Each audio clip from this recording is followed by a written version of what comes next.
গোপালগঞ্জের সর্বশেষ পরিস্থিতি জানাতে এই মুহূর্তে সেখান থেকে যোগ দিয়েছেন সহকর্মী প্রসূন কুমার মণ্ডল। প্রসূন কুমার মণ্ডল, আমরা তো বলছি যে অনেকটাই স্বাভাবিক হয়ে এসেছে জনজীবন। আপনি কি ধরনের পরিস্থিতি সেখানে দেখছেন?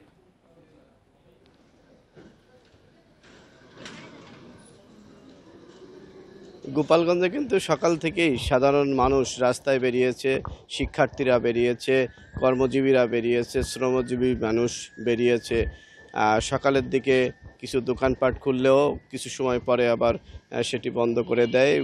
যা জানেন, অনলাইনের মাধ্যমে একটি হরতালের ডাক দিয়েছিল আওয়ামী লীগ সরকার। আওয়ামী লীগ দলীয় নেতাকর্মীরা সেই আওয়ামী লীগ দলীয় নেতাকর্মীদের ঘোষণার প্রেক্ষিতে কিন্তু গোপালগঞ্জের দোকানপাট পরবর্তীতে বন্ধ হয়ে যায় বলে আমরা লক্ষ্য করতে পেরেছি।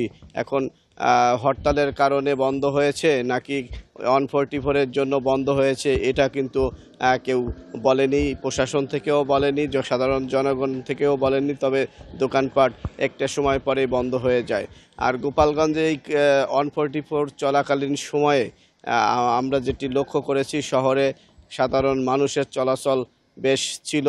শিক্ষার্থীরা স্কুলে খোলা থাকলেও স্কুলে আসেনি, তবে পরীক্ষার্থীরা এইচএসসি পরীক্ষায় বসেছিল। সকালে বেশ একটা জমজমাট অবস্থা ছিল শহরে।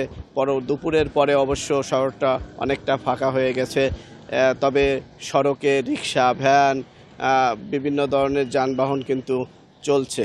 আরেকটি বিষয় হচ্ছে, যেটি আমরা সাধারণ মানুষের কাছ থেকে জানতে পেরেছি, যে গ্রেপ্তার আতঙ্ক। এই গ্রেপ্তার আতঙ্কটাই কিন্তু বড় হয়ে দাঁড়িয়েছে গোপালগঞ্জের 5টি উপজেলায়।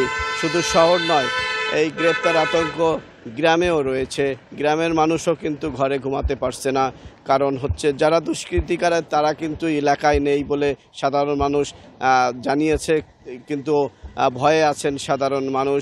এই গ্রেপ্তার আতঙ্ক থেকে তারা রেহাই পেতে চায় বলে সাংবাদিকদের কাছে তারা বিষয়টি তুলে ধরেছেন। গোপালগঞ্জের 144 আর রাত 8টা পর্যন্ত চলবে। এর পরবর্তী সিদ্ধান্ত রাত 8টার পরে গ্রহণ করবে প্রশাসন। এই ছিল 144 নিয়ে গোপালগঞ্জ থেকে আমার কাছে সর্বশেষ। জানাচ্ছিলেন সহকর্মী প্রসূন কুমার মণ্ডল।